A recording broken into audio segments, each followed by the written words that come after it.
નમસ્કાર મિત્રો, સૌરાષ્ટ્ર અસ્મિતામાં આપનું સ્વાગત છે। આપ જે અત્યારે આપણે રાજકોટ જિલ્લાના જેતપુર તાલુકાના ખીજરસરા ગામે અત્યારે ઉપસ્થિત છે। જે ખેડૂતે ખેત તલાવડી પોતાના ખેતરની માલિકો જે બનાવી છે, તો આપણે એમને રૂબરૂ વાત કરીએ। આપણે તમારું નામ શું? મારું નામ રમેશભાઈ વલ્લભભાઈ જીવાણી, રાજકોટ જિલ્લો, જેતપુર તાલુકો, ખીજરસરા ગામ। હવે આ તમે જે તમારા ખેતરની અંદર ખેત જે તલાવડી જે બનાવી છે, એ શું ઉપયોગ આવે?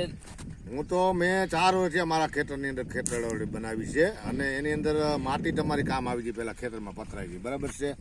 પછી પાણીનો સંગ્રહ થાય, જેથી કરીને ખેડૂતને દરેકને તર ઊંચા આવે અને દરેક માણસને ખેતીની અંદર બહુ તર ઊંચા આવે અને ફાયદો થાય દરેક ખેડૂતને।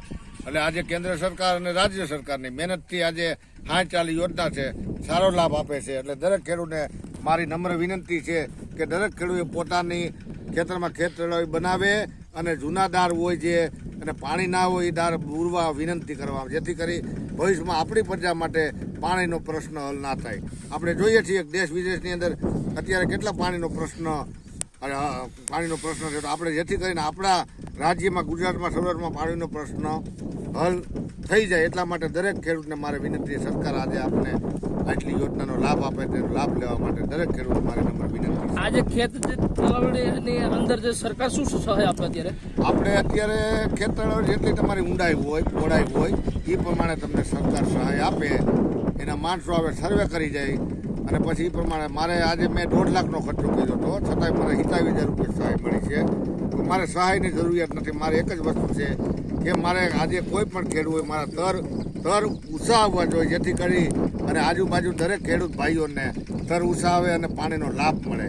અને હું તો એમ જ કહું છું કે ભાઈ આજે આપણે કોરોના કાળની અંદર જોયું ઓક્સિજન ના મળતું, બરાબર, તો દરેક ખેડૂતને, દરેક માણસને, જૈનમાઈ માણસને દરેકને 5 વૃક્ષ વાવવા જોઈએ, જેથી કરીને આપણે ભવિષ્ય માટે ઓક્સિજનનો પ્રશ્ન ના આવે। એટલે એટલા માટે દરેકને ખેડૂતને આજે તમે જો રાજકોટની સંસ્થા કેવું આજે કામ કરે એને મારે કોટી વંદન। એટલા માટે દરેકને વૃક્ષ વાવવા જોઈએ અને ઓક્સિજન માટે દરેક વ્યક્તિને પોતાના વૃક્ષ વાવવા જોઈએ। નકર આપણે ભવિષ્યની પ્રજા માટે આપણે સંપત્તિ કરી છે, બધું કરી છે પ્રજા માટે, પણ જે પ્રજાની જરૂરિયાત છે એ તો આપણે કરતા નથી, મેન જરૂરિયાત છે એ તો આપણે કરતા નથી, જરૂરિયાત આપણી આટલી છે। જોયું આપણે દર્શક મિત્રો કે પોતાના ખેતરની અંદર જે તલાવડી જે બનાવવામાં આવી છે, કારણ કે ખેત તલાવડીના અનુસંધાને બનાવવાથી આજુબાજુના વિસ્તારમાં પાણી પણ ખૂબ જ માત્રામાં પાણીના તર પણ સૌરાષ્ટ્ર અસ્મિતા સંજય